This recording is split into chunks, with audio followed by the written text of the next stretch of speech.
Welcome to Gracefully Graying. I'm your host, Attorney Henry Gornbein. Please watch our Gracefully Graying YouTube videos and watch and like our gracefullygraying.com site. Today on Gracefully Graying, I am very pleased to welcome as my guest Samantha Elandary, who is the founder and director of the Parkinson Voice Project. Samantha, welcome to Gracefully Graying. Thank you for having me.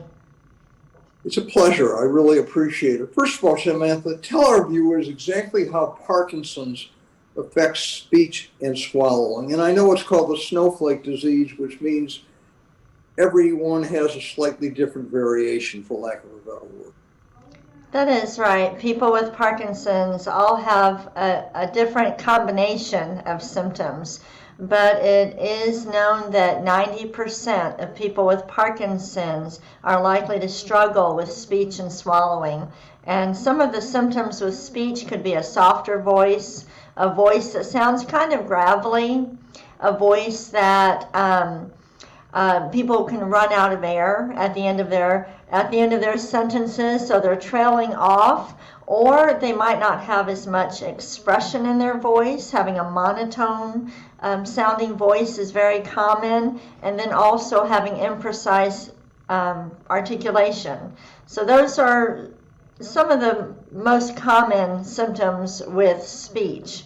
And then swallowing, the same muscles we use for speaking are the muscles we use for swallowing. A lot of people don't realize that speech therapy for people with Parkinson's is about so much more than just being able to be heard and to be understood. Swallowing is a very serious issue for people with Parkinson's. In fact, research shows that aspiration pneumonia, meaning food and liquid going down the wrong way, accounts for about 70% of the mortality rate in the Parkinson's population. However, I do want to say that now we do know how to treat these issues, and so we can definitely improve the speech and also minimize the effect that Parkinson's has on swallowing issues, which is why I'm so glad that you're doing this interview, because the earlier that people get treated, the better, the easier it is to treat. Samantha, tell us about your background. Well, I'm a speech-language pathologist. I got involved in this. Actually, a lot of people think I must have had a family member with Parkinson's or somehow, but I didn't. I was born with a cleft palate, went through a lot of speech therapy as a child.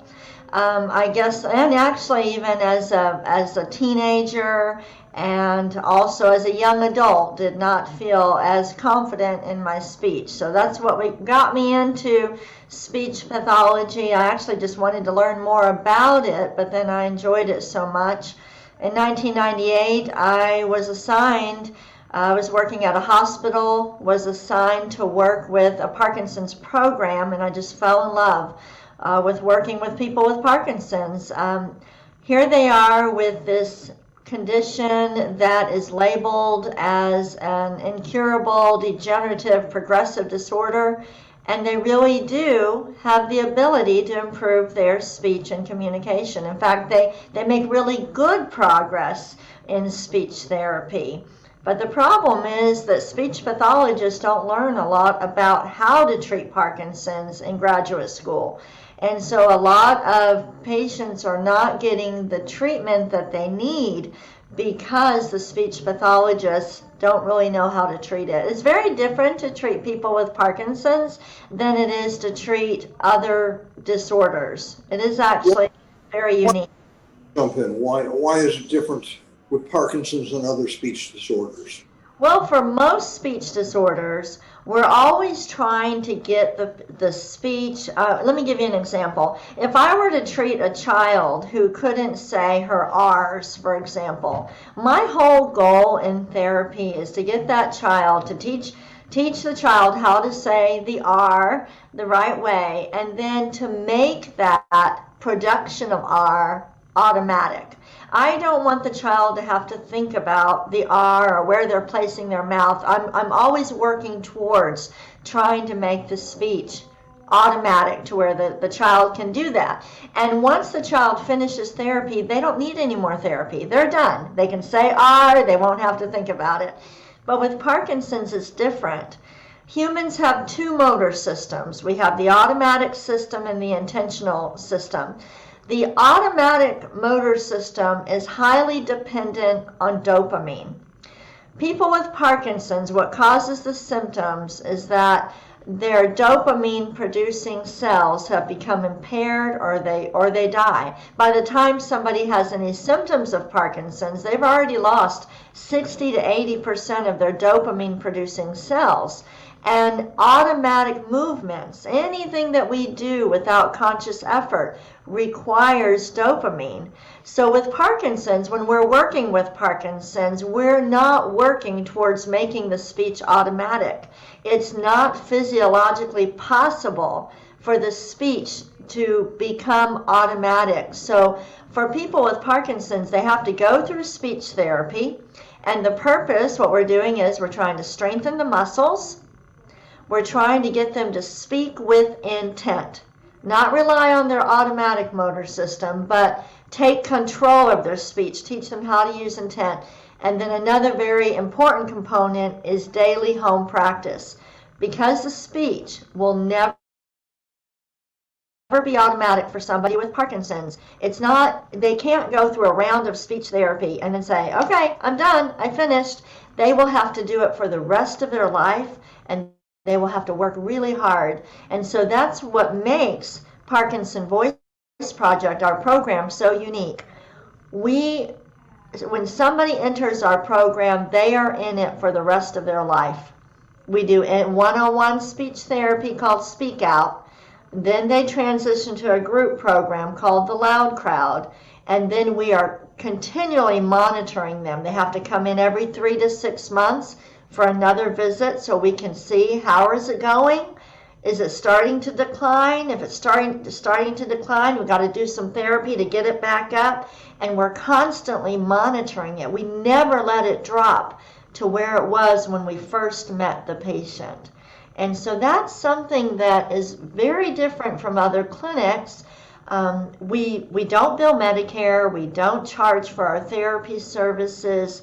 We do whatever the patient needs to keep those speech muscles strong. And again, the same muscles we use for speaking are the ones we use for swallowing. So as we're helping people to keep their voices as strong as we can, we're minimizing the future swallowing issues that a lot of people, most people with Parkinson's will have if it's left untreated. And we don't want that for any of our patients. Samantha, this was your baby. This was your brainchild. What triggered it? I mean, you saw that Parkinson's is different than other speech pathologies. What made you decide to create this project where no one else has gone before, I guess? Well, you just said it. There is nobody else in the Parkinson's community, in the worldwide Parkinson's community, focusing on this. If Parkinson Voice Project doesn't do this work, these patients are not going to get the treatment because nobody knows how to do it or can spend the time. What we're doing now is, so we have our clinic in the Dallas area, but that's not enough. You know, there are people with Parkinson's worldwide that need help. So now we're training speech language pathologists to do what we do. And then we are also providing grants to speech therapy clinics to help supplement what they're doing. And what I mean by that is Medicare doesn't pay enough in order to treat the Parkinson's community and to treat them for the rest of their life. So what we're really doing is we're using the nonprofit sector, what Parkinson Voice Project, and we are supplementing what hospitals and clinics and universities can provide. So our grants will provide all the training, so that saves the hospitals a lot of money. We provide all the therapy materials that the speech clinics would need. We provide free workbooks to patients because we know they have to do the exercises for the rest of their life. So we have shipped out over 12,000 Speak Out workbooks to give to patients so they have the materials they need to get better. So we are supplementing what Medicare will pay for and trying to help these other clinics as best we can. But I don't think I answered your question though. Why did I do it? I did it because nobody else was, and the patients can get better very quickly. I mean, like in a week of therapy, there is a significant difference in their voice, and I just couldn't let it go. I don't think I could live with myself knowing that they can get better and knowing that nobody else is working on it. And I know exactly how to help people with Parkinson's. Actually, the only thing that holds us back is really the funding. I'm hoping one day, I don't know, I'm hoping one day I open the mail, there's like a $20 million check in there, because we can help so many people. We know exactly how to do it. I have the book, Live with Intent, Speak Out, Live with Intent, and that's the book. Yes. One of your things that you talk about is pay it forward. Explain that to our viewers, Samantha. So in 2008, we were moving into our own clinic, and we were going to get a Medicare license, but it turned out that Medicare put a freeze on all new clinics at that time. They were behind, I don't know why, but we couldn't get a Medicare license. So I sat down actually just with a little legal pad, and I was writing down all the expenses, everything that we would have to do if we were to bill insurance. Verify insurance. At that time, you couldn't do it on the computer. We had to spend, 20 minutes on the phone to call and verify that somebody had insurance. Making copies of driver's license and insurance cards and all of that, and all the paperwork that was required. And I said, you know what? I actually think we would be more efficient and save money if we didn't bill insurance. So I said, you know what? I went to the board and I said, why don't we just run the whole program on Pay It Forward? We'll give patients all the treatment they need, and then at the end of treatment or once a year, they can pay it forward to help other people get the treatment. And that's how we funded our clinic since 2008. And we're a very efficient program. The other thing, though, that is kind of tricky, a lot of times people with Parkinson's, most of the time, they're not aware of their speech deficits. It's called a sensory deficit disorder, and so a lot of people with Parkinson's, their family members might be asking them, what'd you say? I'm sorry, I can't understand you.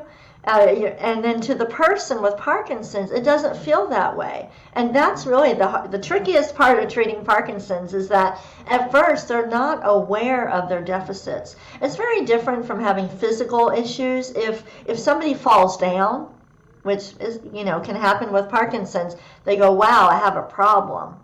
But if they try to order their food at a restaurant and the waiter has to lean in and, I'm sorry, will you say that again?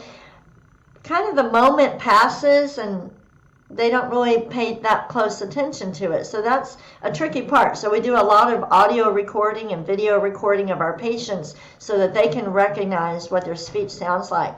But when I was first starting out, it was interesting because originally I was going to have a private practice. I wasn't going to have a nonprofit. I was going to have a private practice where I would specialize in treating people with Parkinson's. But nobody thought they had a problem. So they wouldn't sign up for therapy. And nobody would pay for therapy because of that. So the Pay It Forward actually works very well, because once we can help the patients get better and they start to realize, hey, I'm not having to repeat anymore. I'm not coughing on my food anymore. Oh my gosh, I can still work. I can sing again. I can join the choir again. Then they're highly motivated to make a donation and pay it forward to help somebody else who needs the treatment. So it's kind of tricky with Parkinson's. It works. Samantha, tell us about the Parkinson Voice Project Speak Out in Loud Crowd program. So it's a two-part program. So we do one-on-one therapy with the patients, and that's called Speak Out. And the purposes of that program are to teach patients exercises that will strengthen the entire speech and swallowing mechanism. Then We have to explain to them that speech will no longer be automatic. Speech is normally automatic for everybody. We don't have to think, for example, I don't think, I'm about to say a really long sentence, so I have to take an extra deep breath. We don't do all that. We automatically take the amount of breath we need for what we're about to say. So for most humans, speech is automatic. So we have to explain to the patient, help them to understand the difference between the automatic motor system and the intentional one, and that they do have control. That's the biggest aha moment that happens when people come in for treatment. They think, from what they read on the internet or what they've heard, they think, oh my gosh, this is progressive, degenerative, incurable. This is just this downward spiral where I'm going to get worse and worse and there's nothing I can do about it. And then we have to tell them, no, the intentional motor system is not dependent on dopamine. You have control over that and you can make your speech better. And so we do speak out. And then after that, to help the patients maintain the strength they achieved during Speak Out, we have the Loud Crowd, which are groups that meet once a week and they're led by a speech pathologist. But since COVID, something neat really happened. We started offering online speech practice sessions on Facebook and YouTube. And now people with Parkinson's from all over the world can do their exercises with me every day. We do them 6 days a week and then the recordings are there. But it's incredible what's happening. Their voices are getting stronger than they ever did, even with the Loud Crowd, because they're practicing more. Loud Crowd is great to help keep us accountable and for the camaraderie and keep us focused on what we do, help us not to get down on ourselves and just to stay motivated. But the daily home practice is really what people with Parkinson's need. Samantha, you talk about speak with intent. First of all, what does that mean and where does that come from? And I'm thinking, let me digress for a minute. I'm thinking about the fact that someone with Parkinson's has to not only speak with intent, but has to walk with intent, has to focus on every movement because these are no longer natural. So why don't you tell us about that more? So we were at Parkinson Voice Project, we were very fortunate to come into contact with a world-renowned speech-language pathologist. This is the late Daniel R. Boone. He passed away a couple of years ago, actually when he was in Dallas doing a training for us. But Daniel R. Boone in the 1950s discovered or recognized that people with Parkinson's can speak better, walk better, do everything better if they use intent. And the way he found this out, he was working with a neurologist with people with Parkinson's, and he asked them to count from 1 to 10. When they counted from 1 to 10, they could barely be understood. Their voices were soft and raspy, imprecise. Then he said, could you count backwards? And when they counted backwards, they said 10, 9, 8. And what happened? They were louder, clearer, more articulate. Their voices sounded better. What were they doing when they were counting backwards? They were using intent. And that is how Dr. Boone first recognized this is the real problem with Parkinson's. The automatic motor system is not functioning because it's dependent on dopamine. The intentional motor system does work because it's not as dependent on dopamine. And that's how he first recognized it. And that's why I love the word intent, because it can be applied to every talking, walking, writing. People with Parkinson's tend to have very tiny handwriting, but if they focus, if they use intent and try to make I always tell them, imagine you're filling out a wedding invitation or your life depends on somebody else being able to read it. They can do it. We're under COVID, and we've been really under it since March. As we're doing this is now the end of November. How has COVID affected the organization and the ability to treat patients, Samantha? Well, I would have never imagined it, but COVID has actually expanded Parkinson Voice Project's reach considerably. We started these Facebook Live, these online speech practice sessions, really because we had to cancel our loud crowd groups, and we were so worried about our patients and their speech and their swallow. See, somebody with Parkinson's, if they don't do their exercises even for 3 or 4 days, they can start to see the result. They can start to see it decline that rapidly. If my patients don't do their exercises for a week, then all of a sudden they can't be understood. They might start coughing on their food. It's a very serious problem. So my staff and I were like, hey, what can we do? You know what? Let's use Facebook Live. Let's start doing the exercises. Well, then all of a sudden, some of our sessions have 2,000 views on them. People from all over the world are doing their exercises with us, and their voices are getting better. We're getting emails and letters every week from people that we don't know who have started. Also, our whole clinic has transitioned to teletherapy. We're able to use Zoom to treat patients, and it's amazing. Speech therapy works beautifully on Zoom. So that has really been a very good thing. And the neat part about it is, all of a sudden, our patients who had transportation issues, they don't have to worry about getting a ride. We can just hop on Zoom and they can do that. Their family members who live in other parts of the country or other parts of the world are able to hop on and attend their parents' therapy sessions. And the thing is, we started to do teletherapy before COVID. We could have done it, but really the patients wouldn't have been ready. They perhaps didn't have the technological skills to do it, or it just seemed kind of, I don't know how to do that, but Right. now it's lasted so long, they really are forced to go on and figure out how to do it. And then of course my staff has done a lot. We help people a lot, and it's worth it. If we teach them how to use Zoom, then they can have their treatment session. So it's worth the 30 minutes we might spend on the phone with them to help them, download an app or figure out how to do it.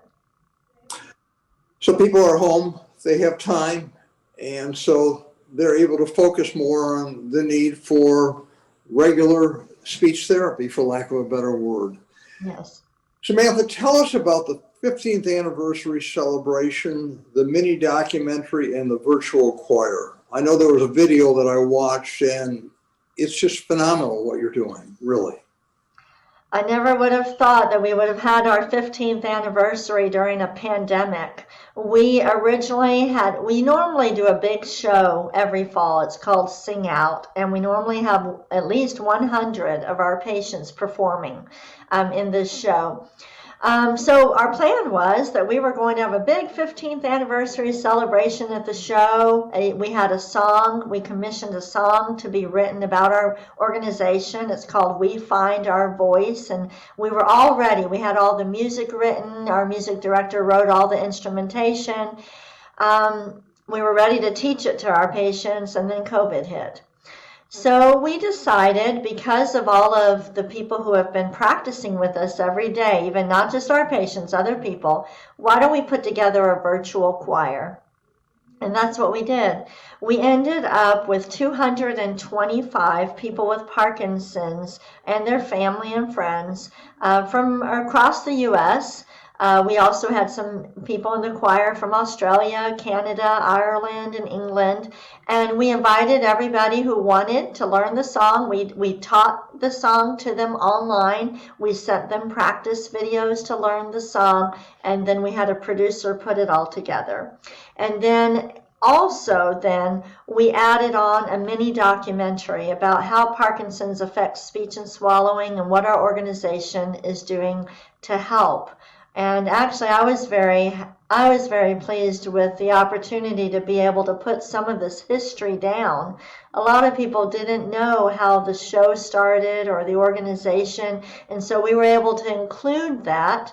And, as I get older, I'm not going to retire anytime soon, but, some of the people who were around when I was doing this out of my house. You know, we don't want to lose that history. So the 15th anniversary was a good opportunity to get all that down and to express it in a way that I just think it turned out beautifully. I hope everybody watches it. It's only 30 minutes long, but it's just, I mean, you have the mini documentary and it ends with a virtual choir. And I think it's incredible. I'm biased, but I think it turned out beautiful. I watched it. It's incredible. I highly recommend it. Samantha, what will happen if the Parkinson Voice Project raises $1 million by December 31st of this year, which means we have about 35 days left, 36 days. Yeah, we don't have too much time. So if we raise $1 million by December 31st, one of our Loud Crowd members and his family are going to contribute an additional $500,000 to our organization. So we definitely want to get that match.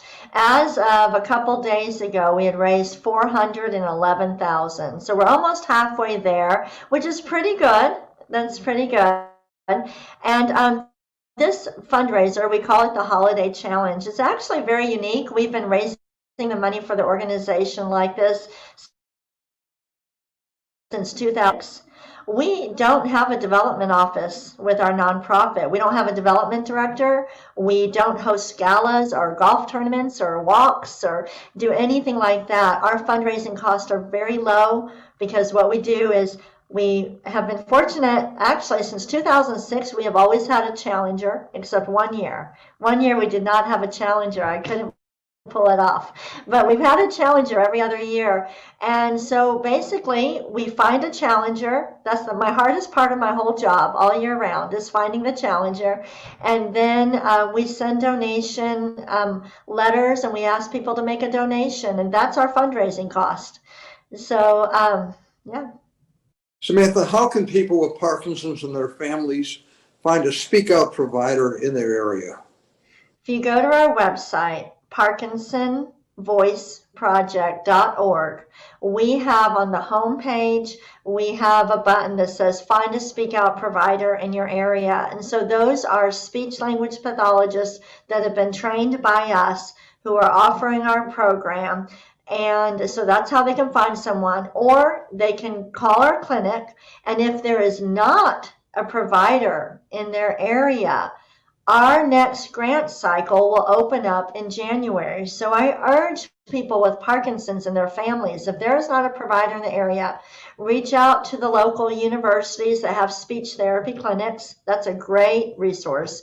And to local hospitals or to their neurologists, and just tell them about the grants. The information is on our website. The application will be available mid-January, and we will, as long as they meet the requirements, and the requirements aren't real stringent. They need to have 2 speech pathologists that work at the clinic, because we always want to have a backup in case one leaves or gets a different job. And they have to be willing to offer both parts of the program, Speak Out and the Loud Crowd. If they do that, we will train their staff and we will give them the materials they need.